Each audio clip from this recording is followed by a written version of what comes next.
আপনি কি কখনো কোনো জলের ধারা দেখেছেন?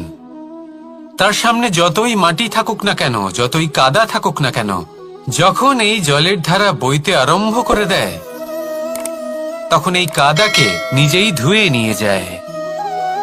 ওই কাদাকে ধুয়ে দেয় এবং নিজের পথ নিজেই তৈরি করে নেয়।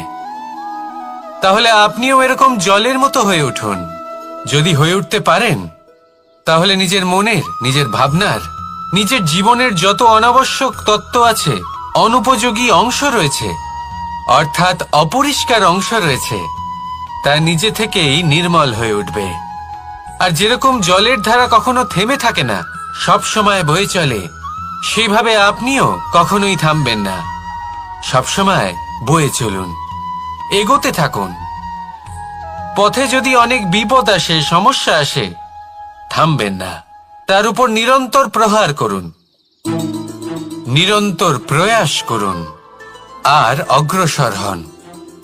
আপনি ভেবে দেখুন, এই জলের ধারা কখনো থেমে থাকে না, সবসময় বয়ে চলে, বিপদের সম্মুখীন হয়ে তাকে সাথে বয়ে নিয়ে চলে। সেই জন্য জলের ধারা, প্রবাহমান এই ধারা, এর থেকে কখনো দুর্গন্ধ আসে না, এতে কখনো ময়লা জমতে পারে না, বরং পালিত হয় সুন্দর প্রাণবন্ত জীবজন্তু, যেমন সুন্দর ছোট মাছ।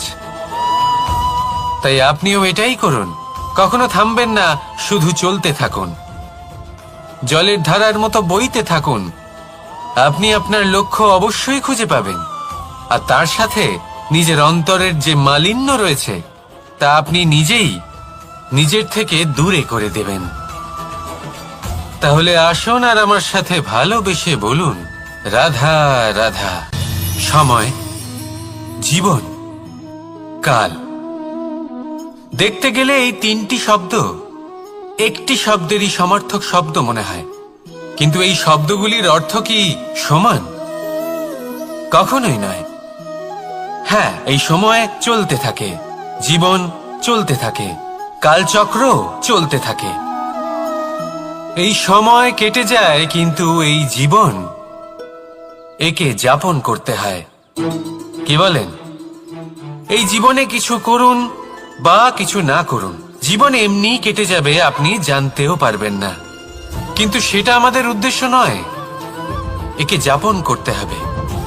এই জীবনে প্রেরণা পেতে শিখুন, প্রেরণা দিতে শিখুন, আহ্বান গ্রহণ করতে শিখুন, আহ্বান জানাতে শিখুন, মহান কাজ করতে শিখুন, ধন্যাত্মক বোধ জাগিয়ে তুলুন। জীবন অতিবাহিত করার অর্থ কি, তা আপনি শিখে যাবেন। কারণ সময় কেটে যায়, সমস্ত যুগ কেটে যায়, কিন্তু জীবনের রীতি জীবন কাটিয়ে দেওয়া নয়, জীবন যাপন করা। এই জীবন সম্পূর্ণরূপে অনুভব করতে হবে, নতুন পথ বানাতে হবে। এবারে যদি এই জীবন বাঁচার সময় একবার ভেবে দেখুন, যদি মনে প্রেম থাকে, সদ্ভাবনা থাকে, তাহলে কি হবে? এই জীবনকে বাঁচার অনুভূতিটাই অন্যরকম হয়ে যাবে, একটা আনন্দময় অনুভূতি লাভ করবেন। তাহলে এটাই করুন আর আমার সাথে ভালোবেসে বলুন, রাধা রাধা। এবার অনেক সময় মানুষের মনে এরকম প্রশ্ন আসে যে এই সংসারে সব থেকে বড় বিপদ কি? কেউ বলে ধর্ম সংকট, আবার কেউ বলে প্রাণের ওপর আসা সংকট। প্রত্যেক মানুষের জীবনে বিভিন্ন সংকট আসে, আর এই সমস্ত সংকট অত্যন্ত বিচিত্র হতে পারে। এই সমস্ত সংসার হলো সংকট দ্বারা পরিপূর্ণ। ঠিক আছে, আপনাকে একটা উদাহরণ দিই। একজন ধনী ব্যক্তি, এবার ওনার জীবনে সংকট কি হতে পারে? সংকট এটাই যে কেউ তার সম্পত্তি চুরি না করে নেয়, আমরা বুঝতে পারছি। এবার একজন চোর, তার জীবনে সংকট কি হতে পারে? যে চুরি করার সময় সে যদি তার একটা কাশি চাপতে না পারে, তাহলে সে ধরা পড়ে যেতে পারে, ঠিক কিনা? আবার অনেক সময় এমনও হয় যে যার জন্য আমি সংকট, সেও আমার কাছে সংকট। যেমন এই পরিস্থিতিতে দেখুন, সংকট হলো সংকট, এ তো জীবনে থাকবে, কিন্তু এর সম্মুখীন কিভাবে হওয়া যায়? খুব সরল। সব এটার ওপর নির্ভর করে, মনের ওপর। এই মনকে নিয়ন্ত্রণ করলে সব ঠিক থাকবে। এবার যদি ধনী ব্যক্তি মনকে নিয়ন্ত্রণ করে ফেলেন, নিজের অর্থের ব্যবহার শুভ কাজের জন্য, সমাজের সেবার জন্য বিকাশ করতে করেন, ওই অর্থকে একত্রিত করে না রাখেন, তাহলে চুরির সমস্যা, এই সংকট সেখানেই কেটে যাবে। এবার যদি কথা বলি সেই চোরের, তাহলে চোর যদি নিজের মনকে সংযত করে নেয়, যদি নিজের কর্মকে নিয়ন্ত্রণ করতে পারে, তাহলে এমন কোনো স্বর নেই, এমন কোনো স্বর নেই যা ওকে ধরা পড়তে বাধ্য করবে। সেই জন্য জীবনে সংকট যতই আসুক, যত বড়ই সংকট আসুক না কেন, কবচ হলো একটাই, আর এই কবচের নাম হলো আত্মনিয়ন্ত্রণ। নিজের মনকে নিয়ন্ত্রণে রাখতে শিখুন। এটা নিজের জীবনে প্রয়োগ করে তো দেখুন। যদি আপনি করতে পারেন, তবে আপনি দেখবেন যে সংকট তো জীবনে আসা যাওয়া করে, কিন্তু সেই সংকটগুলির সম্মুখীন আপনি এইভাবে করতে পারবেন। তাহলে সেটাই করুন, আর আমার সাথে ভালোবেসে বলুন, রাধা রাধা। এই দড়িটা দেখুন, ছোট ছোট রেশম দ্বারা তৈরি, এটা সরু সুতো দ্বারা তৈরি হয়েছে এটা, আর এ অত্যন্ত কোমলও বটে। আর আপনি চাইলে এটা সোজাও করে দিতে পারেন, আর চাইলে এটা বেঁকিয়েও দিতে পারেন, আর যদি চান তাহলে এটা গোল গোল করে বেঁধে কোথাও রেখেও দিতে পারেন। এবার এই কোমল দড়ি যদি কোনো নিষ্ঠুর কঠিন পাথরে বারংবার জড়িয়ে দেওয়া হয়, তাহলেও তাকেও কাটতে পারে, নিজের ছাপ ছেড়ে যেতে পারে, সেটার আকারও বদলে ফেলতে পারে। এবার এর কারণ কি? এর কারণ হলো অভ্যাস আর নিরন্তর প্রচেষ্টা। যদি আপনিও চেষ্টা করেন আর নিরন্তর কর্ম করে যান, তাহলে আপনার প্রারব্ধ পাথরের মতো কঠিনই হোক না কেন, তাতে ভাঙন ধরিয়েও আপনি নিজের লক্ষ্যে অবশ্যই পৌঁছতে পারবেন। একটা গুরুত্বপূর্ণ কথা মনে রাখবেন, সুকর্মের অভ্যাস আর নিরন্তর প্রয়াস, এই হলো সাফল্যের মন্ত্র। তাহলে জীবনে এই মন্ত্র আনুন, আর আমার সাথে ভালোবেসে বলুন, রাধা রাধা। বসন্ত ঋতু, এই সময় মন আনন্দে ভরে থাকে। এমন মনে হয় যেন আমরা আকাশে বিচরণ করতে চলে যাই, কিন্তু সেটা তো সম্ভব নয়। সেই জন্য হয়তো আমরা ঘুড়ি ওড়াই, এই ঘুড়িকে নিজেদের প্রতিরূপ মনে করে। এবার অনেক মানুষ আছেন যারা ঘুড়ি ওড়ান, কিন্তু এই কর্মের সারমর্ম কি সেটা কজন বুঝতে পারেন? আপনি এটা মনে করুন যে আপনি হলেন সেই ঘুড়ি, আর এই সুতো যিনি ধরে রয়েছেন তিনি হলেন পরমাত্মা। আর এই সুতো যেখান থেকে শুরু হয়, সেই লাটাই হলো আমাদের কর্মচক্র। এবার আপনি নিজেই অনুমান করুন যে এই উড়ান কার ওপর নির্ভরশীল, পরমাত্মার ওপর আর আপনার কর্মের ওপর। যদি পরমাত্মা আপনার হাত ধরে থাকেন, আপনার সাথে থাকেন, যদি আপনি শুভ কর্ম করতে থাকেন, আপনি এই আকাশে উড়তে থাকবেন। কিন্তু কোথাও কোথাও যদি পরমাত্মার সাথে এই বন্ধন ছিন্ন হয়, আপনার কর্মচক্র খারাপ হয়ে যায় বা থেমে যায়, তাহলে আপনার এই ঘুড়ি কেটে যাবে আর দূরে কোনো গাছের ডালে গিয়ে আটকে যাবে। তাই শুধুমাত্র ঘুড়ি ওড়াবেন না, তার থেকে শিখুন, পরমাত্মার সাহচর্যে থাকুন, সবসময় শুভ কর্ম করতে থাকুন, আর সবসময় এই আকাশে উড়তে থাকুন। আসুন আর আমার সাথে ভালোবেসে বলুন, রাত। পিতা আর পুত্রের সম্পর্ক অত্যন্ত মধুর হয়ে থাকে। পিতা স্বপ্ন দেখেন, তাকে পূর্ণ করার সকল সম্ভাব্য চেষ্টা করেন, কিন্তু তাও অনেক সময় ওনার স্বপ্ন অপূর্ণ থেকে যায়। তখন পিতা ভাবেন যে স্বপ্ন উনি পূর্ণ করতে পারেননি, ওনার সন্তান তা অবশ্যই পূরণ করবে। যে স্থানে উনি কখনো পৌঁছতে পারেননি, সেই স্থানে ওনার পুত্র অবশ্যই পৌঁছবে। পিতা নিজের সন্তানের ভবিষ্যৎ নিয়ে সেই স্বপ্ন দেখেন, আর যখন সেই সন্তান সামনে এগোতে থাকে, তখন তার দুঃখ হয় না, বরং গর্ব হয়। ওনার ভালো লাগে এটা দেখে যে ওনার সন্তান অনেক উন্নতি করছে। কিন্তু যখন সন্তান নিজের অভিভাবকের শক্তি দেখে, তার যশ দেখে হিংসা করতে থাকে, সমস্যা সেইখানেই শুরু হয়। সেই জন্য সকল সন্তানকে এটা মনে রাখতে হবে, দেখুন, পুত্র হবার সুবাদে, এক সন্তান হবার সুবাদে এটা হলো আপনার অধিকার যে আপনি আপনার পিতার থেকে বেশি উন্নতি করবেন। আপনার পিতাও এটাই চান, কিন্তু সুস্থভাবে এটা করুন। একটা রেখা টেনে নিন যাতে আপনি তাতে এগোতে পারেন আর আপনার পিতার তাতে গর্ববোধ হয়, আর সেই বিষয়ে দুঃখ না হয় যে আমার সন্তান আমাকেই ছোট করার চেষ্টা করছে। ইতিহাস সাক্ষী রয়েছে, যে মানুষ অন্য কাউকে ছোট করার চেষ্টা করেছেন সেই মানুষই ছোট হয়ে গেছেন। আর আমার মনে হয় না আপনি এটা চান, কারণ কোনো একদিন আপনিও কারোর পিতা হবেন। আসুন আমার সাথে ভালোবেসে বলুন, রাধা রাধা।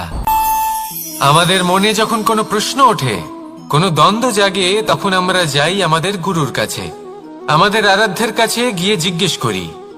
এইভাবেই একদিন আমি পৌঁছলাম আমার আরাধ্যের কাছে, আমার মহাদেবের কাছে, আর ওনাকে প্রশ্ন করলাম যে মহাদেব, জীবনে আনন্দ পাওয়ার, উৎসব পালনের, প্রেম ভাগ করে নেবার, জীবনকে উপভোগ করে নেওয়ার সর্বশ্রেষ্ঠ সময় কোনটা?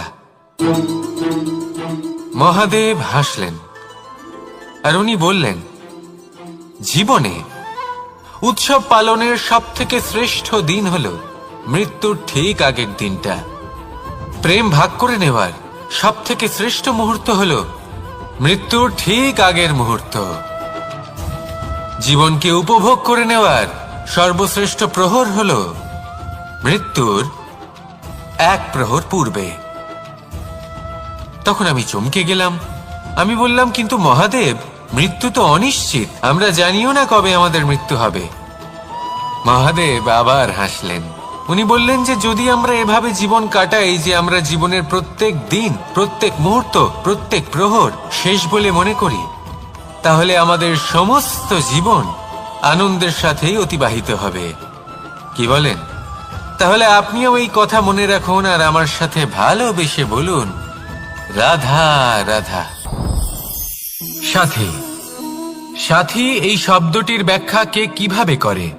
মিত্র, সখা, বন্ধু, কিন্তু অর্থ একটাই। তিনি যিনি আপনার সঙ্গী হন আর তিনি যার সাথী আপনি হন। এবার সব থেকে বড় প্রশ্ন হলো এটাই যে তিনি কে হতে পারেন যাকে আপনি আপনার সাথী বলে মেনে নিতে পারেন, নিজের সখা, নিজের মিত্র, নিজের বন্ধু মেনে নিতে পারেন। আপনার সাথী হলেন তিনি যিনি দুঃখের সময় আপনার পাশে থাকবেন, আপনার হাত ধরে থাকবেন। আপনার সাথী হলেন তিনি যার হাত আপনি নিজের সুখের দিনে ধরে থাকবেন।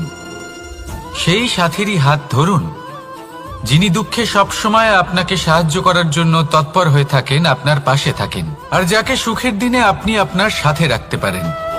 আর যখন আপনার সাথে আপনার এই সাথী থাকবে, তখন আপনি এটা বুঝবেন যে যখন জীবনে দুঃখ আসে তখন এই দুঃখ কমে যায়, সবার মধ্যে ভাগ হয়ে যায়। আর যদি তখন সুখ আসে তাহলে সেটা সবার উপস্থিতিতে আরো বেড়ে যায়। এটাই হলো প্রেম, এটাই হলো ভালোবাসা, এটাই হলো সঙ্গ, যেমন সম্পর্ক আমার আর রাধার মাঝে। তাহলে আসুন আর আমার সাথে ভালোবেসে বলুন, রাধা রাধা। জীবনে অগ্রসর হওয়ার জন্য আমাদের কাকে প্রয়োজন হয়? মাতা পিতা, বন্ধু, প্রেম, সাহায্য, অর্থ, পরিশ্রম, আশা। ভিন্ন ভিন্ন মানুষ ভিন্ন ভিন্ন বিকল্প চয়ন করে। যদি আমি আপনাকে বলি তাহলে জয় আর পরাজয়ের মন্ত্র দুটো শব্দের উপর নির্ভর করে, মেনে নেওয়া আর দৃঢ় হওয়া। যদি মেনে নেন তাহলে হেরে যাবেন, যদি দৃঢ় হন তাহলে নিশ্চিত রূপে জয়ী হবেন। যদি কখনো আপনি ক্লান্ত হয়ে ওঠেন, আপনি দুঃখী হন, পুরোপুরি ভেঙে পড়েছেন, তখন মেনে নেবেন না যে আপনি ভেঙে পড়েছেন, নয়তো হেরে যাবেন। তখন উল্টে স্থির করবেন যে যাই হয়ে যাক না কেন আমি জয়ী হবই। আর আপনি দেখবেন যে জয় নিশ্চিত রূপে আপনার কাছেই আসবে। তাহলে এই কথা মনে রাখবেন আর আমার সাথে ভালোবেসে বলবেন, রাধা রাধা। মানুষের জীবনে দুই ধরনের আবেগ থাকে যা চিরকাল তার সাথে বসবাস করে। প্রথম, স্বপ্ন। দ্বিতীয়, অজুহাত। মানুষ হাজার হাজার স্বপ্ন দেখতে পারে। আমাকে এই কাজ করতে হবে, আমাকে ওখানে ঘুরতে যেতে হবে, আমায় জীবনে এই অসম্ভব কাজ বাস্তবায়িত করে দেখাতে হবে, আদি ইত্যাদি। এবার ঠিক যেমন স্বপ্ন দেখেন সেইভাবে অজুহাতও খুঁজে নিয়ে আসেন। আমি এই স্বপ্ন পূরণ করতে পারলাম না, কারণ আমাকে কেউ সাহায্যই করলো না, কারণ আমি দুর্বল হয়ে পড়েছিলাম, কারণ আমার কাছে সময়ই ছিল না, আদি ইত্যাদি। এবার সাফল্য এবং অসফলতার মাঝখানে এই ধরনের সংঘর্ষ হতে থাকে। সাফল্য তখন লাভ করা সম্ভব যখন আপনার স্বপ্ন আপনার অজুহাতের থেকে অনেক বড় হয়, আর অসফলতা তখন পাবেন যখন আপনার অজুহাত আপনার স্বপ্নের থেকে অনেক বড় হয়। আপনি যদি সাফল্য লাভ করতে চান তাহলে চেষ্টা করতে থাকুন, পরিশ্রম করুন। যদি অসফল হন তাহলে ভয়ভীত হওয়ার কোনো প্রয়োজন নেই। নিজের ভুল বুঝুন, তাকে শুধরে নিন, আবার চেষ্টা করুন। কিন্তু যদি নিজের জীবনে অজুহাত নিয়ে আসেন তখন স্বপ্ন কখনো পূরণ হবে না। আসুন আমার সাথে ভালোবেসে বলুন, রাধা রাধা। এই সংসারের সব থেকে কঠোর ধাতুর মধ্যে একটি হলো লোহা। লোহা দিয়ে আমরা অনেক অস্ত্র শস্ত্র লাভ করি, অনেক বস্তুও লাভ করি। এবার এই লোহাকে কাটার জন্য, একে কোনো আকার দেওয়ার জন্য কি প্রয়োগ করতে হয়? লোহা। এবার এই কথাটা আমরা সকলেই জানি যে লোহার দ্বারাই লোহাকে কাটতে হয়। এবার এই কথা আমি আপনাকে কেন বলছি? এরপরে খুব বড় একটা প্রশ্ন আসে যা খুব বড় শিক্ষা দিয়ে যায়। এটা কেন হয় যে আমরা একটা লোহা দিয়ে একটা লোহাতে আঘাত করছি, কিন্তু যে লোহা দ্বারা আঘাত করছি তার আকার বদলাচ্ছে না, যার ওপর প্রহার করছি তার আকার বদলাচ্ছে? এতে পার্থক্যটা কোথায়? পার্থক্য হলো তাপমাত্রার। দেখুন, যে লোহাকে আমরা কাটতে চাই তার তাপমাত্রা বাড়াতে হয়, তাকে গরম করতে হয়। আর যে লোহা দ্বারা আমরা আঘাত করতে চলেছি সেই লোহা আমাদের ঠান্ডা রাখতে হয়। অর্থাৎ ঠান্ডা লোহা গরম লোহাকে কেটে দেয়। এবার এই শিক্ষা কি আমাদের জীবনে যথেষ্ট নয়?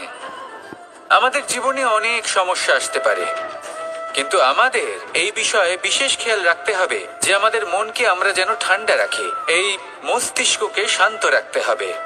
যদি আমরা ক্রোধ বা ঈর্ষার আগুনে জ্বলতে থাকি, বিদ্বেষের আগুনে জ্বলতে থাকি, তাহলে আমরাও সেই লোহার মতোই হয়ে যাব যার তাপমাত্রা অত্যন্ত বেশি। তখন যে কেউ এসে আমাদের বিচ্ছিন্ন করে চলে যাবে। মনে রাখবেন, যিনি যত বেশি স্থির বুদ্ধির অধিকারী, যিনি হলেন সব থেকে বেশি শান্ত, তিনি হলেন সব থেকে বেশি বলশালী। তাহলে শান্ত থাকুন আর আমার সাথে ভালোবেসে বলুন, রাধা রাধা। এই সমগ্র সংসারের সব থেকে গুরুত্বপূর্ণ ব্যক্তি কে? স্বয়ং আপনি। নিজের জন্য তো বটেই, তাই না? কারণ যখন আপনি জন্মগ্রহণ করেন, নিজের চোখ খোলেন, এই সংসারে আসেন, তখনই তো এই সংসারকে আপনি দেখতে পান, অনুভব করতে পারেন। এখানকার আবেগ, এখানকার মানুষজন তখন থেকেই অনুভব করেন। যদি আপনি না থাকেন তাহলে এই সংসারের অস্তিত্ব আপনার কাছে শূন্যের সমান, তাই না? আপনি না থাকলে এই সংসারও আপনার কাছে নেই। এবার সবাই বলবেন যে এ তো সত্যি কথা, সেই অনুযায়ী তো আমার স্বার্থপর হওয়া উচিত, অহংকারী হওয়া উচিত, কারণ আমার কাছে আমি তো সবকিছু। দৃষ্টিভঙ্গি পাল্টে দেখুন। আপনার কাছে সব থেকে বেশি গুরুত্বপূর্ণ ব্যক্তি কে? আপনি নিজেই। সেই মানুষটি কেমন হওয়া উচিত একটু ভেবে দেখুন। সব সময় সকলকে সাহায্য করুন, একসাথে মিলে পরিশ্রম করুন, সাহায্য করুন অন্যদেরকে। এটা অতি আবশ্যক। এবং তার থেকেও বেশি গুরুত্বপূর্ণ হলো এটাই যে আপনার মনে যেন কখনো এই বিষয়ে ভয় না থাকে যে আমি আমার প্রিয়জনদের, আমার কাছের মানুষগুলিকে হারিয়ে ফেলবো। এই ভয় কখনোই মনের মধ্যে থাকা উচিত নয়। যদি ভয় থাকে তাহলে থাকুক এই বিষয়ে যে সকল মানুষ আমার জীবন থেকে, আমার থেকে দূরে চলে যাচ্ছেন, তাদের বাধা দিতে দিতে আমি যেন নিজেকেই না হারিয়ে ফেলি, নিজের অস্তিত্বকেই না হারিয়ে ফেলি, নিজের ব্যক্তিত্বকে, নিজের বিচারধারাকে, নিজের করুণার শক্তি না হারাই। তাহলে এই ভয় ত্যাগ করুন আর আমার সাথে ভালোবেসে বলুন, রাধা রাধা। মানুষের দুটো রূপ রয়েছে। এক, আমাদের এই মুখ যা শুধুই চোখে দেখা যায়, আর দ্বিতীয় আমাদের এই মন যা শুধুমাত্র অন্তরাত্মা দ্বারা দেখা যায়। এবার আমাদের এই মুখ তা ঈশ্বর সকলকেই আগে থেকেই প্রদান করেছেন, কিন্তু এই মন কেমন হবে তা আমাদের জীবনের অনুভূতি এবং আমাদের জীবনের লক্ষ্য এগুলি সুনিশ্চিত করে। অর্থাৎ নেত্র দিয়ে দেখা যায় আমাদের এই মুখ, তা শুধুই এই কারণে প্রয়োজন যাতে সংসার আমাদের দেখতে পায়, আমাদের চিনতে পারে। কিন্তু যদি এই সংসারে আপনি প্রকৃত অর্থে মান সম্মান লাভ করতে চান, তাহলে নিজের অন্তরাত্মাকে আপনাকে বিকশিত করতেই হবে। দেখুন, কথায় আছে এই যে অসুর, তা শারীরিকভাবে উপস্থিত নয়, তা মনের মধ্যে থাকে। যদি এই মন থেকে অসুরকে বের করে দেওয়া যায়, তাহলে শরীরে তা উপস্থিত থাকবেই না। তাই মনকে শুদ্ধ করুন আর আমার সাথে ভালোবেসে বলুন, রাধা রাধা। পরিশ্রম, এই শব্দগুলি শুনতে হয়তো ছোট মনে হয়, কিন্তু এর মূল্য অনেকটাই অধিক। এবার প্রয়াসও কিন্তু দুই ধরনের হয়। একটা প্রয়াস তাই যা আমরা নিজের মন থেকে, অন্তর থেকে সমগ্র শক্তি দিয়ে করার চেষ্টা করি। এবারে এই প্রয়াস প্রচেষ্টার নামান্তর। কিছু প্রয়াস এমন হয় যেমন দ্রুতক্রীড়া খেলা। মানুষ বলেন, আজ একটু প্রয়াস করি, একটু দ্রুতক্রীড়া খেলেই দেখি, যদি বিজয়ী হই তবে ভালো ব্যাপার, যদি না হই তবে আর কখনো খেলবো না। এটাও কিন্তু প্রয়াস, কিন্তু এই প্রয়াস পরিশ্রম নয়। পাণ্ডবদের দেখুন, ওনারা যখন পরিশ্রম করেছিলেন তখন খাণ্ডবপ্রস্থকেও ইন্দ্রপ্রস্থ বানিয়েছিলেন। দ্রুতক্রীড়া খেললেন, সেই মুহূর্তেই ইন্দ্রপ্রস্থ হারিয়ে ফেললেন। পরিশ্রম করলেন, সগৌরবে রাজা হলেন। দ্রুতক্রীড়া খেললেন, তখন এক মুহূর্তে রাজা থেকে নিঃস্ব হয়ে গেলেন। সারমর্ম এটাই যে দ্রুতক্রীড়া কখনো কখনো আপনার মিত্র হতে পারে, কখনো সে আপনাকে বিজয়ী করতে পারে, কিন্তু প্রয়াস এবং পরিশ্রম যখন একসাথে মিলিত হয় তখন তা সর্বদাই আপনার সাথে থাকে। প্রয়াস করতে থাকুন, পরিশ্রম করতে থাকুন, আর আমার সাথে ভালোবেসে বলুন, রাধা রাধা। মানুষ কখনো কখনো সময়কে নিয়ন্ত্রণ করতে চেষ্টা করে, কখনো কখনো সময়ের গুরুত্ব বুঝতে পারে না। এটা ভাবে যে এই কিছু মুহূর্ত কেটে যাক, একে অতিবাহিত করি, তাহলে কি বা হবে, কয়েকটা মুহূর্ত মাত্র। কিন্তু তা নয়। আজকের একটা মুহূর্ত ভবিষ্যতের অনেক বড় পরিবর্তনের ভিত হতে পারে। আজকের একটা মুহূর্ত আপনার ভবিষ্যৎকে উজ্জ্বল করে তুলতে পারে। সেই জন্য ছোট ছোট মুহূর্তগুলিকে অদেখা করবেন না। সময়কে কাজে লাগান, পূর্ণরূপে কাজে লাগান। এবার যদি আপনি কাউকে সাহায্য করতে চান আর সেই কারণেই যদি থেমে থাকেন, তাহলে ঠিক আছে, কারণ আপনি কাউকে সাহায্য করে তার জীবনকে আরো ভালো করে তুলতে চাইছেন, আরো শ্রেষ্ঠ করতে চাইছেন। এই পুণ্য, এই কর্ম ফিরে আপনার কাছেই আসবে আর আপনার জীবনকে শুভ করে তুলবে। কিন্তু যদি আপনি আলস্যের কারণে থেমে থাকেন এবং কিছুই না করেন, সময় নষ্ট করেন, তাহলে কিন্তু একটাই ঘটনা ঘটবে, আপনার ভবিষ্যৎ বিপদগ্রস্ত হয়ে পড়বে, আর কিছুই নয়। সেই জন্য এটা বোঝা প্রয়োজন যে কখন থামতে হবে এবং কেন থামতে হবে। যদি আপনার থামার কারণ এবং সময় অনুচিত হয়ে থাকে, তাহলে আপনার ভবিষ্যৎ কখনোই উচিত হতে পারে না। সেই জন্য সময়কে সম্মান করুন আর পূর্ণ ব্যবহার করতে শিখুন। আর আমার সাথে ভালোবেসে বলুন, রাধা রাধা। জীবনে সবসময় সেটা হয় না যা আমরা চাই, তেমন ভাবে হয় না যেমন ভাবে আমরা চাই। এবার তাতে আমরা দুঃখ পাই, নিরাশ হয়ে পড়ি, ভাগ্যকে দোষ দিই অথবা অন্য কাউকে বা নিজেকে। কিন্তু সত্যটা কি সেটা আমাদের জানতে হবে। এই সংসার নির্মিত হয়েছে পাহাড় দ্বারা এবং পাথর দ্বারা, তাই প্রত্যেক স্থানে ছোট ছোট ছোট ছোট নুড়ি পাথর তো অবশ্যই থাকবে।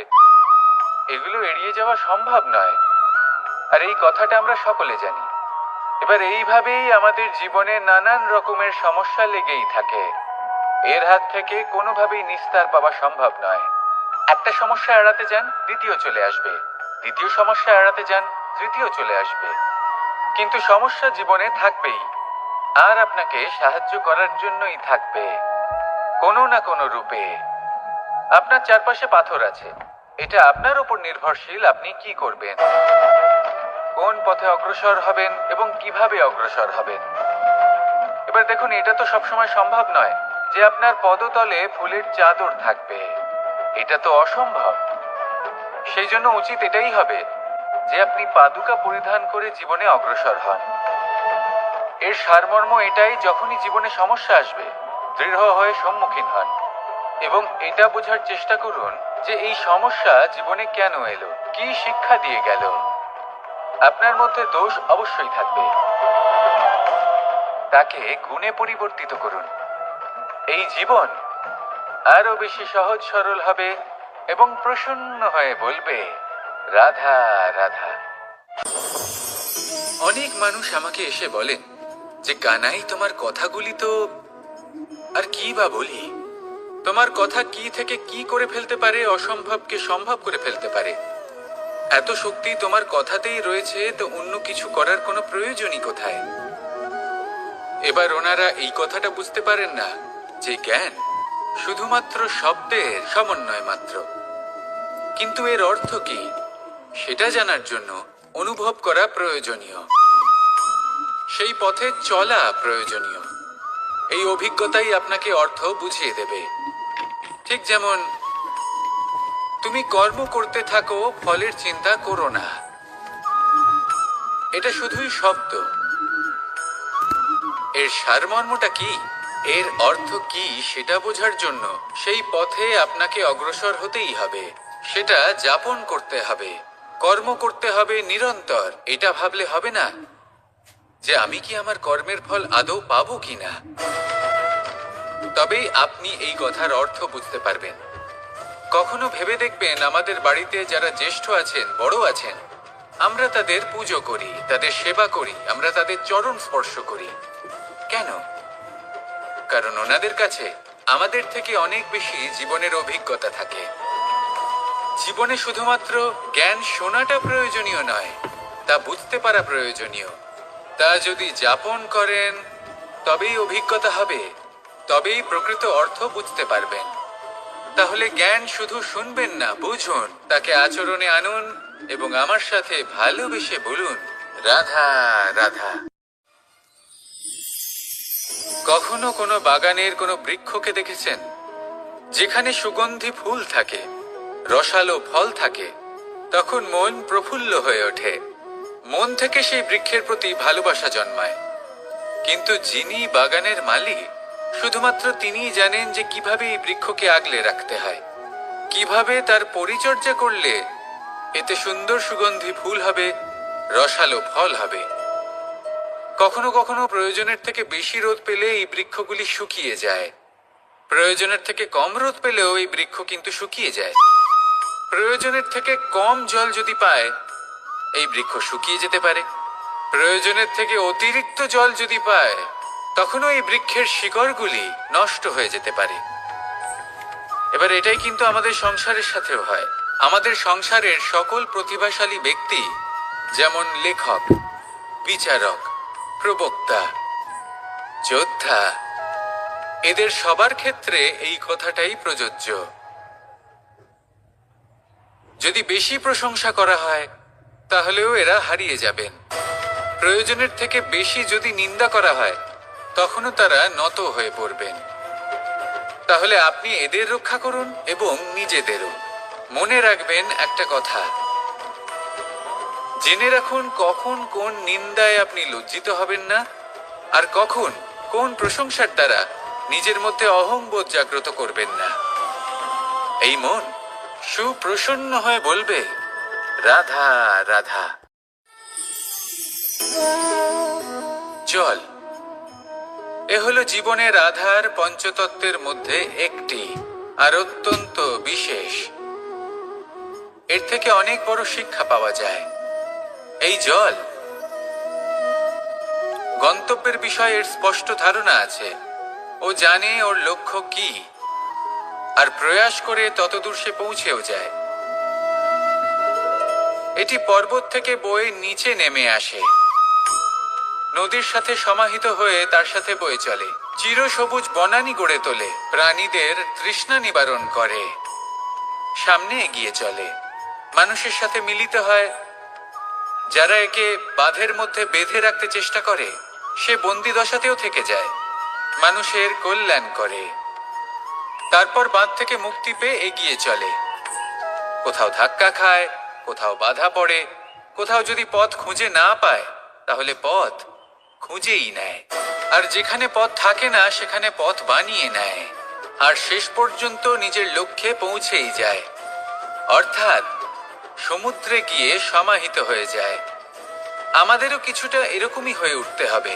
যেখানেই যাবেন সকলের কল্যাণ করুন, সামনে এগোন। আপনি কোথাও পড়ে গেলে, ধাক্কা খেলে আঘাত লাগবেই, উত্থান পতন লেগেই থাকে। সামনে এগোতে থাকুন। কোথাও পথ না পেলে তা খুঁজে নিন, কোথাও পথ না থাকলে তা বানিয়ে নিন।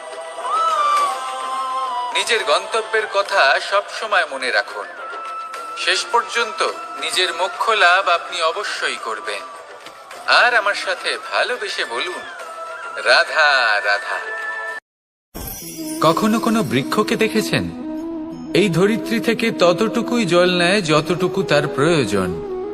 কোনো প্রাণীকে দেখুন, এই প্রকৃতি থেকে ততটুকুই খাবার গ্রহণ করবে যতটুকু তার খিদে রয়েছে। খিদে মিটে গেলে আর খাবে না। এবার মনুষ্যকে দেখুন, সে নিজের জীবনে যা কিছু পেয়েছে, বস্তু, ধন, খাবার, শক্তি, প্রয়োজনের থেকে অনেক বেশি লাভ করার চেষ্টা করে থাকে। প্রয়োজনের থেকে বেশি যদি পেয়েও যায় তাহলেও তার কম মনে হয়। এবার এরকম ঠিক কেন হয়? এর পেছনের কারণ কি? কারণ হলো লোভ। লোভের আগুন কিছু এমন হয়, যদি মানুষের মনে একবার প্রজ্বলিত হয় তাহলে শুধু বাড়তেই থাকে। ততক্ষণ বাড়বে যতক্ষণ না আপনি নিজে তাকে বাধা দিচ্ছেন। তবে এই লোভের আগুন নিয়ন্ত্রণ করা সম্ভব।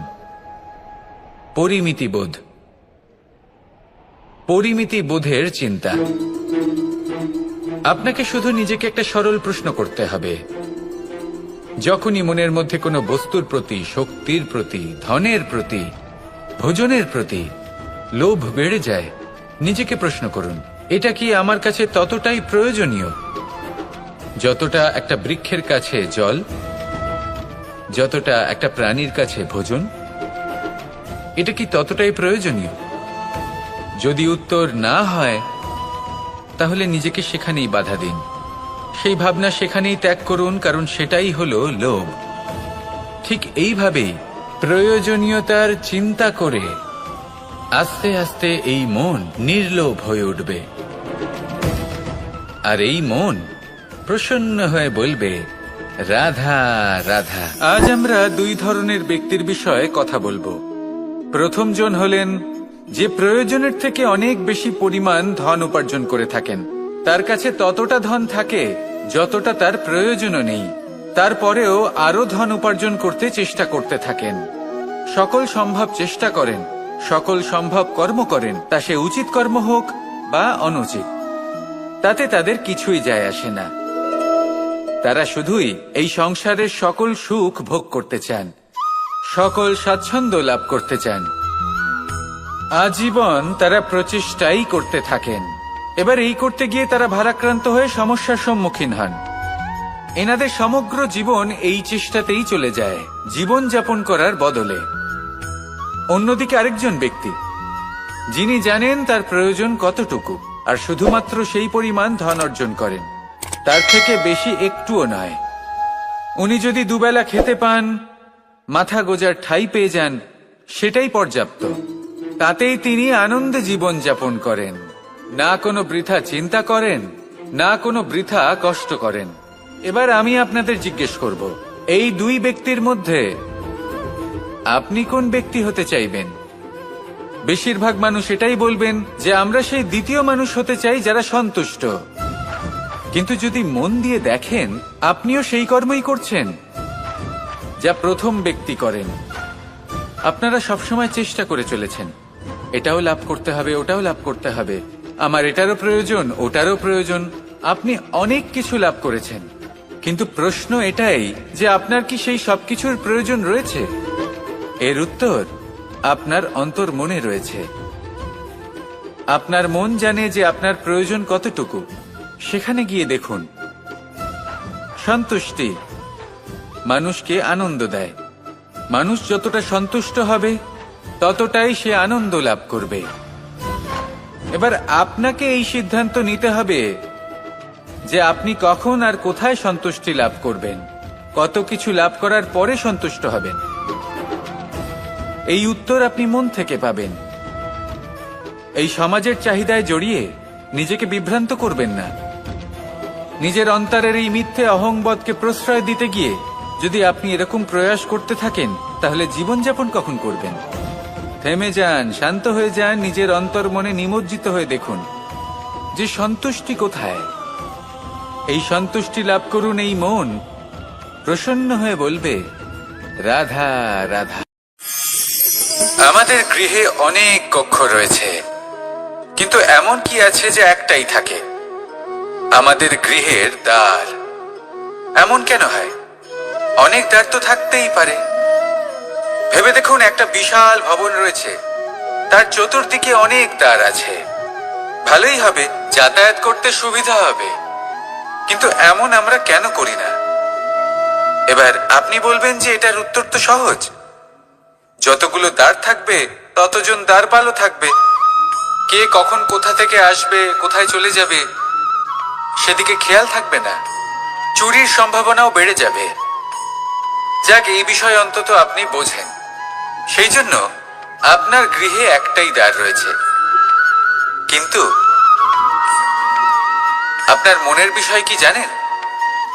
আপনার মনেও কি কোনো দ্বার আছে? নেই? তার মানে যে কোনো ব্যক্তি যেখান থেকে খুশি আসতে পারে আর আপনার মনে যা খুশি প্রবেশ করিয়ে চলে যেতে পারে। কোনো বাধার সম্মুখীন না হয়ে কোনো ব্যক্তি আপনার মনে যা কিছু প্রবেশ করিয়ে চলে যাবে, তা সে আমাদের পক্ষে শুভ হোক, অশুভ হোক বা যতই ঘাতক হোক না কেন। সেই ভাবনা হতে পারে বাসনাময়, ক্রোধে পরিপূর্ণ, মতভেদে পরিপূর্ণ, বিদ্বেষ বা অহংকারে পরিপূর্ণ, বা কোনো ব্যর্থ ভাবনা হতে পারে। বিশ্বের যে কোনো ভাবনা মনে এসে বসবাস করতে পারে। এবার মনে যা ভাবনা থাকবে, মন সেটাই অনুভব করবে। নেতিবাচক ভাবনা যদি মনে ঘর করে, মন সুখ অনুভব কি করে করবে? সেই জন্য আবশ্যক হলো মনের মাঝে ইতিবাচক সত্তার দ্বার গড়ে তোলা। অর্থাৎ কোনো ভাবনা যদি আসে এবং ইতিবাচক হয়, তাহলে তাকে মনে প্রবেশ করতে দিন। যদি তা আপনাকে আর্থিক, সামাজিক, পারিবারিক, আধ্যাত্মিক লাভ দেয়, তাহলে তাকে প্রবেশ করতে দিন। যদি না দেয়, যদি তা নেতিবাচক ভাবনা হয়, তাকে দ্বার থেকেই আবার ফিরিয়ে দিন। যত শুভ চিন্তায় থাকবে এই মন, ততই শুভ হবে আপনার জীবন। আর এই মন সুপ্রসন্ন হয়ে বলবে, রাধা রাধা। অহংকার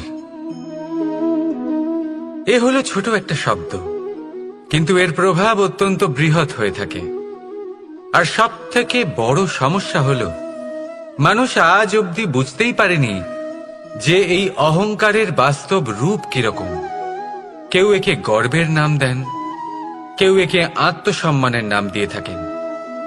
এবং কোথাও একটা এমন সময় চলে আসে যখন সময় এই অহংকারকে ভেঙে খান খান করে দেয়। আর তখন না গর্ব আপনাকে বাঁচাতে পারে, না আপনার আত্মসম্মান।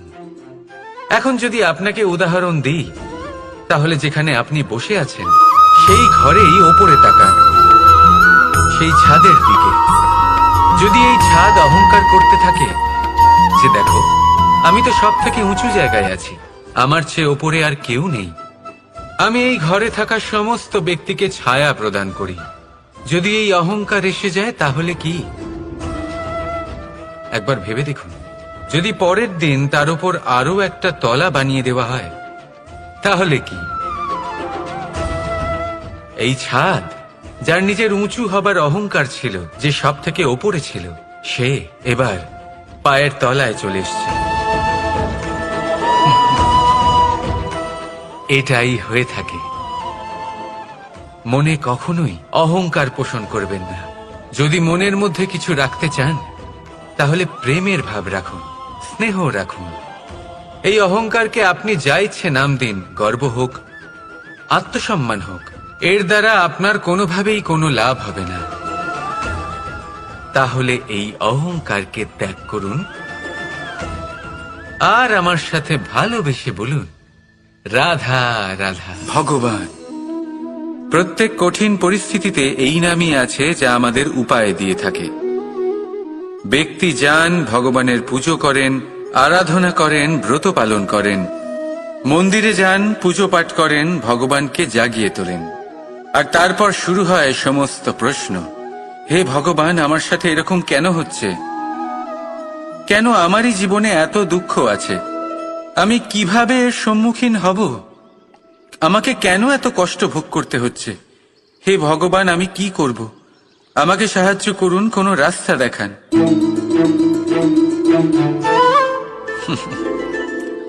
চলুন, আমি আপনাকে একটা প্রশ্ন করি। মন্দিরে যাওয়ার চেষ্টা করার আগে আপনি কি জীবনে ততটা চেষ্টা করেছেন যতটা সেই সমস্যাকে দূর করার জন্য দরকার ছিল? দ্বিতীয় প্রশ্ন, ভগবানকে জাগানোর পূর্বে আপনি কি নিজেকে জাগিয়ে তুলেছেন? আপনি কি আলস্য ত্যাগ করেছেন? তৃতীয় প্রশ্ন, ভগবানকে জিজ্ঞাসা করার আগে আপনি কি নিজেকে জিজ্ঞাসা করেছেন যে আমি কেন এত অসফল হচ্ছি? যদি না করে থাকেন তাহলে সবার আগে এটা করুন। আপনি সমস্ত প্রশ্নের উত্তর পাবেন, সমস্ত বিপদের পরিত্রাণ পাবেন। অন্য কোথাও নয়, নিজের ভেতরে তাকিয়ে দেখুন। চেষ্টা করুন নিজেকে জাগিয়ে তোলার। আপনি সফল অবশ্যই হবেন, কারণ এই পরমাত্মা, ওই পরমেশ্বর, ওই পরব্রহ্ম আপনার মধ্যেই তো আছে। রাধা রাধা। এটা হলো একটা সাদা পাতা। এবার এতে আমি যাই লিখব সেটাই এর অস্তিত্ব হবে। এতে আমি প্রেমের কিছু কথা লিখে একে প্রেমপত্র বানিয়ে তুলতে পারি। মাতা পিতার জন্য একটা শুভ সংবাদ লিখতে পারি। শত্রুর বিষয়ে সতর্ক করব বলে সেনাকে একটা সংবাদ লিখতে পারি। দ্বারকাবাসীর জন্য কোনো সংবাদ পাঠাতে পারি। যাই লিখব এই পত্র সেটাই হয়ে উঠবে। সেই রকমই হলো আমাদের জীবন। আমরা যেমন কর্ম আমরা করব, আমাদের অস্তিত্ব এবং ব্যক্তিত্ব ঠিক তেমনই হয়ে উঠবে। যদি আপনি একটা অসাধারণ, উজ্জ্বল এবং সম্মানজনক জীবনযাপন করতে চান, তাহলে তার একটা রহস্য আপনাকে বলি। যেমন কথন হবে, কর্ম তেমন হবে। অর্থাৎ যতটুকু বলেছেন ততটুকুই করুন, আর যতটুকু করেছেন ততটুকুই বলুন। এই একটা নিয়ম যদি আপনারা পালন করেন, তাহলে এই সংসারের সমস্ত পণ্ডিত আপনাকে অবশ্যই সম্মান করবেন। তাহলে এটাই করুন আর আমার সাথে ভালোবেসে বলুন, রাধা রাধা। আমি রথে যাত্রা করি, তাতে বারবার পথে থামি আর দেখি যে আমি অনুচিত দিকে যাচ্ছি না তো, আমি উচিত পথেই যাচ্ছি তো। কারণটা কি? কারণ হলো যাতে আমি পথভ্রষ্ট না হয়ে যাই। জীবনযাত্রাতেও এটাই প্রয়োজন। জীবনযাত্রায় ভোগ বিলাসের পথে হারিয়ে যাওয়া খুব সহজ। বারবার থেমে আপনাকে দেখতে হবে, নিজেকে কিছু প্রশ্ন করতে হবে। আমি কি আজ সেই কর্মই করছি যেটা আমি করতে চেয়েছিলাম? আমি কি আজ সেই জীবন যাপন করছি যেমন আমি যাপন করতে চেয়েছিলাম? যদি এই প্রশ্নগুলোর উত্তর হ্যাঁ হয়, তাহলে এগোতে থাকুন। নয়তো থেমে যান এবং বিচরণ করুন। মনে রাখবেন, এই সংসার অত্যন্ত জটিল আর এতে হারিয়ে যাওয়া অত্যন্ত সরল। সেই জন্য নিজে থেকে বারবার থামা এবং জীবন চিন্তন করা অত্যন্ত আবশ্যক। তাহলে সেটাই করুন আর আমার সাথে ভালোবেসে বলুন, রাধা রাধা। আমি এখানে একা এই বনে বসে আছি, বাঁশি বাজাচ্ছি। কার জন্য? কে আছেন এখানে? কেউ নেই। আমার প্রজা, আমার রাজ্য, আমার পরিবার আমার থেকে অনেক দূরে আছেন। আমি এখানে একা এই বনে বসে এই আকাশের এই রঙের, গাছের এই সব ফলের, মাটির সুবাসের আনন্দ উপভোগ করছি। কেন? আমি হলাম দ্বারকাধীশ। এমন কি রাজকীয় বা ভৌতিক সুখ রয়েছে যে আমি ওখানে পেতে পারি না? সবকিছুই পেতে পারি, তাও এখানে বনে একা বসে আছি। কোন সুখ খুঁজে চলেছি?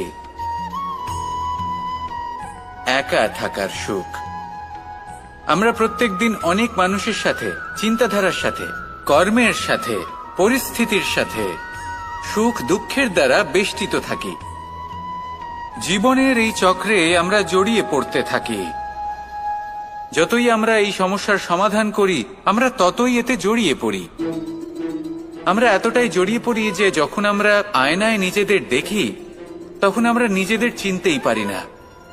এমন মনে হয় যেন আমরা নিজেদের হারিয়ে ফেলেছি। সেই জন্য প্রত্যেক দিন আপনি কিছু সময় নিজের সাথে কাটান একান্তে। এটা অত্যন্ত আবশ্যক। নিজের অস্তিত্বের গভীরে গিয়ে দেখতে শিখুন, নিজেকে বুঝুন। অদ্ভুত শান্তির অনুভূতি হবে। যেমন এই বায়ু, এই বৃক্ষ, এই পুষ্প, এই নিসর্গ, এদের মতো আপনিও কখনো একলা হতে শিখুন। কখনো নিসর্গের একটা অংশ হয়ে দেখুন। এই মন প্রসন্ন হয়ে বলবে, রাধা। একবার একটা শেয়াল বনে বিচরণ করছিল। ও একটা ছোট্ট শাবক দেখতে পেল। ও ভাবলো, আজ একেই আমি খাবার হিসেবে গ্রহণ করব। আশেপাশে দেখলো, কেউ দেখছে না তো? কেউ ছিল না। আর সেই শাবকের ওপর আক্রমণ করলো, যা হলো একটা ঘোর অপরাধ। বনের নিয়ম অনুসারে আপনি কখনোই শাবকের ওপর আক্রমণ করতে পারেন না।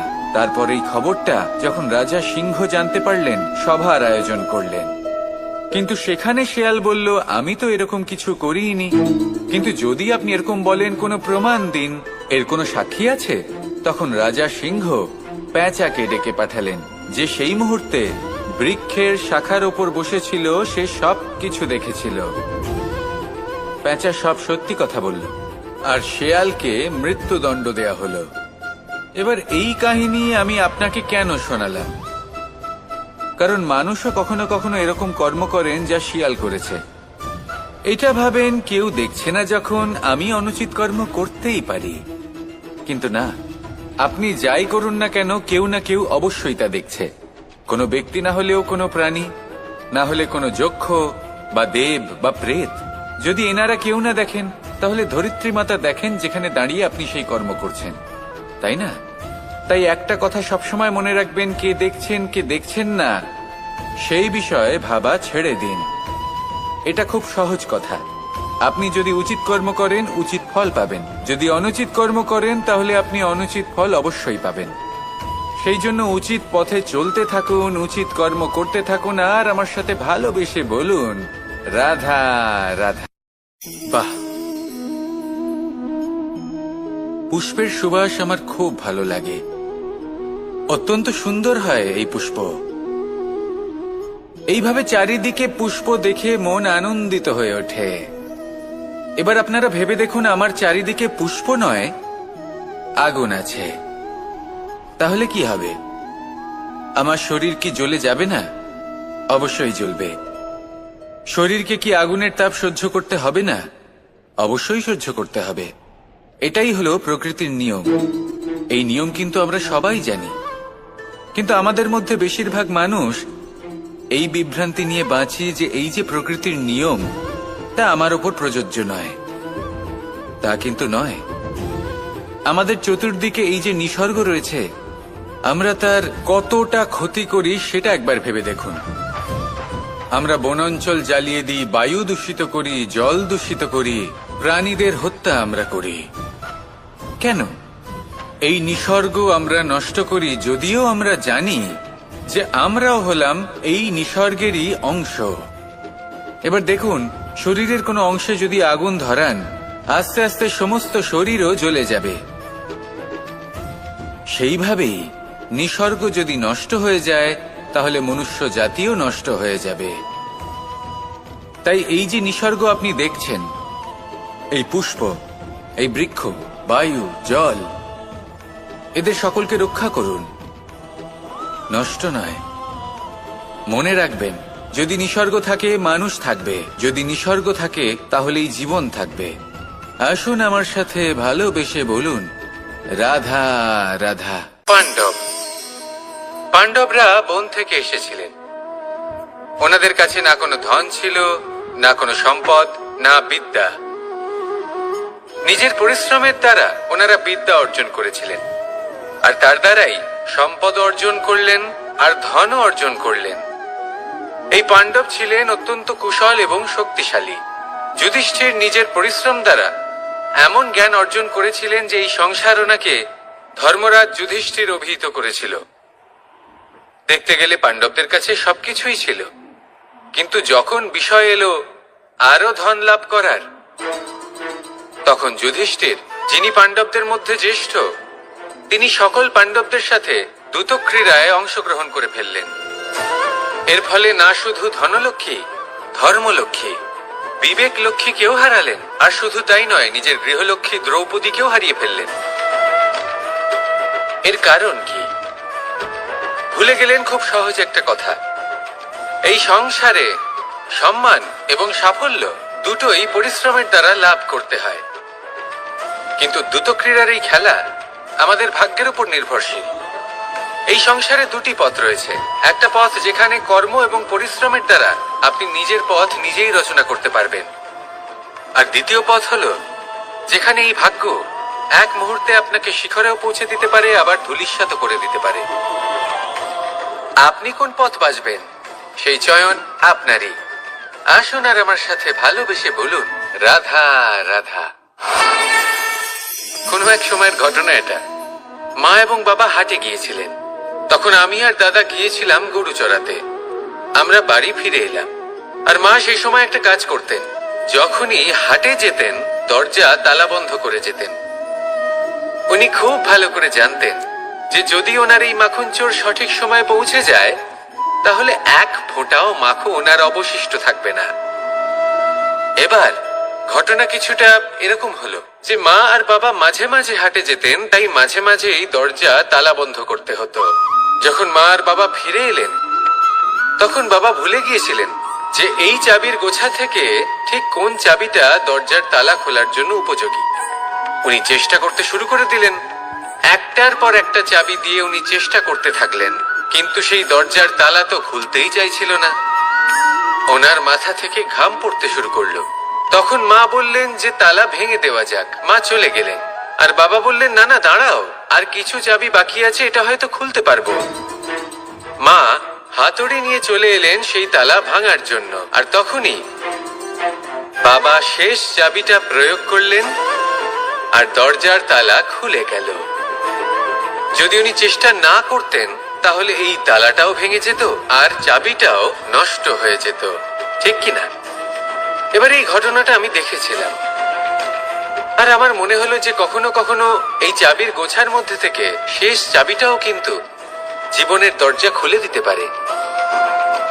সেজন্য আপনি যদি জীবনে সাফল্য লাভ করতে চেষ্টা করেন, নিজের লক্ষ্যে পৌঁছতে চান, তাহলে হার মানবেন না।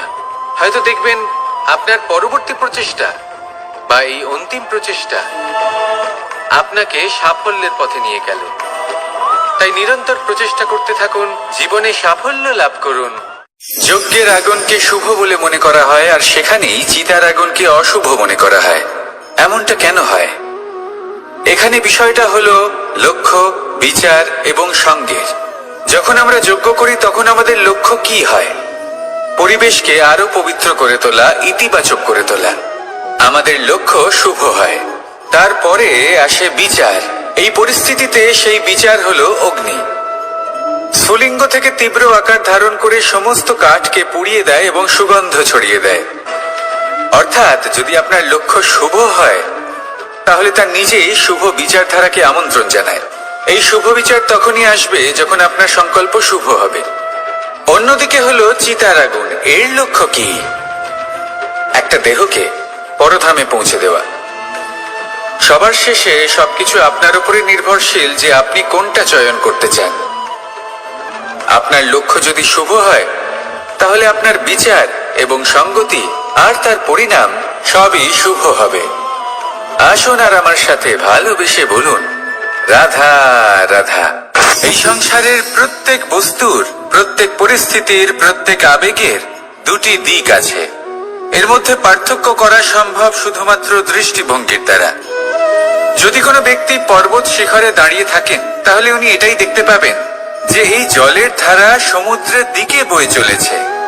আরেক ব্যক্তি যিনি সমুদ্রের কাছে দাঁড়িয়ে আছেন তার এটাই মনে হবে যে এই জলের ধারা সমুদ্রের দিকে আসছে। এখানে বিষয়টা হলো দৃষ্টিভঙ্গির, আর এটাই সময়ের সাথেও হয়ে থাকে।